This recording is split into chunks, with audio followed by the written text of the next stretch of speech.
vous apprendre à faire un mini-album à partir d'une feuille de 30,5 par 30,5. Donc avec une petite couverture, une petite pochette ici, d'accord, avec une pochette à tag, donc là je peux mettre mes tags, d'accord. Moi je me suis amusée à le faire sur le thème de Noël, donc j'ai mis le papier diamant resplendissant pour faire un effet de neige que j'aime beaucoup, et le village découpé à la Big Shot, et puis une petite étoile également que j'ai découpée dans le diamant resplendissant avec les fragmites.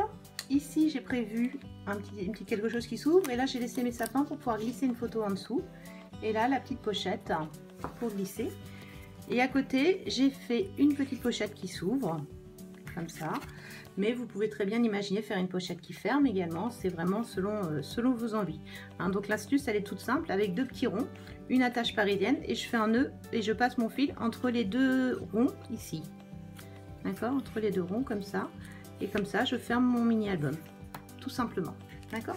Donc pour faire cet album, vous aurez besoin d'une feuille de 30,5 par 30,5. Donc là je vais prendre du papier blanc et du massicot Stampin' Up. Donc moi j'aime bien ce massicot parce qu'il a cette lame là qui plie et cette lame là qui coupe, et en plus nous avons les cotes en centimètres et les cotes en cote américaine, donc on peut vraiment faire beaucoup de choses avec. Donc on va commencer par prendre le papier et marquer en pli à 6 cm. Donc 6 cm, je me mets sur la barre du 6, je descends toujours ma lame en bas pour monter, pour éviter de bouger quand je descends.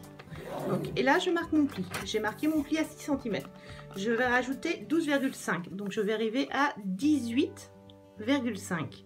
Donc 18,5, même chose, je marque le pli. Ensuite je fais faire un quart de tour à mon papier. Je vais mettre comme ça pour que vous voyez bien, parce que je pense que sinon vous n'allez pas bien voir. Donc je vais commencer, alors avec le pied c'est pas facile, excusez-moi. Donc je vais commencer comme ça et je continuerai tout à l'heure pour vous expliquer. Donc là je vais mettre à 9,7. À 9,7 je vais couper entre le pli et le haut, et le pli et le bas. Et au milieu je marque le pli. Donc entre les deux lignes je marque mon pli. Et ensuite sur la partie haute à 9,7 je coupe.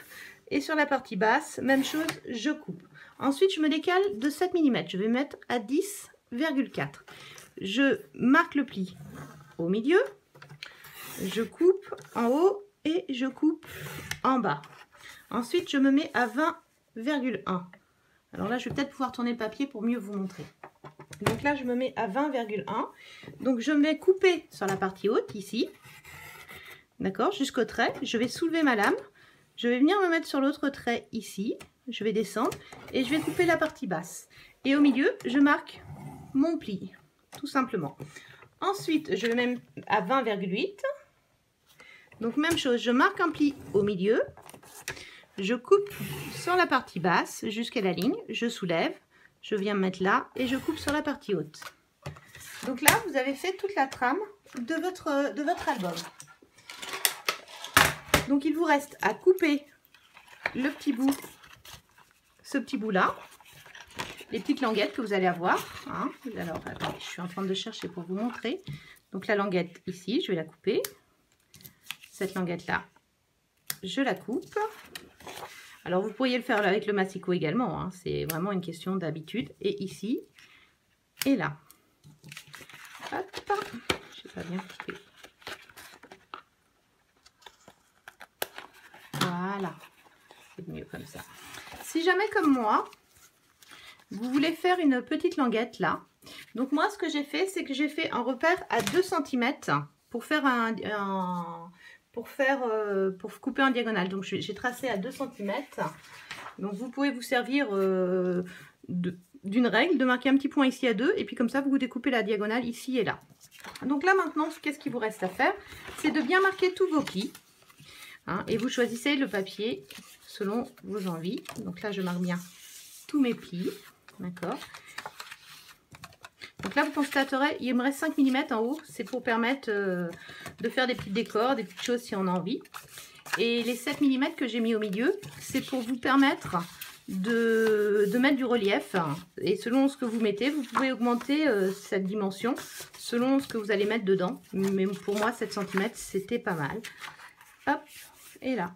Et donc là, la structure de votre album est finie. Vous voyez, j'ai les 3 morceaux ici, les 3 rabats. Et je referme le tout, comme ça.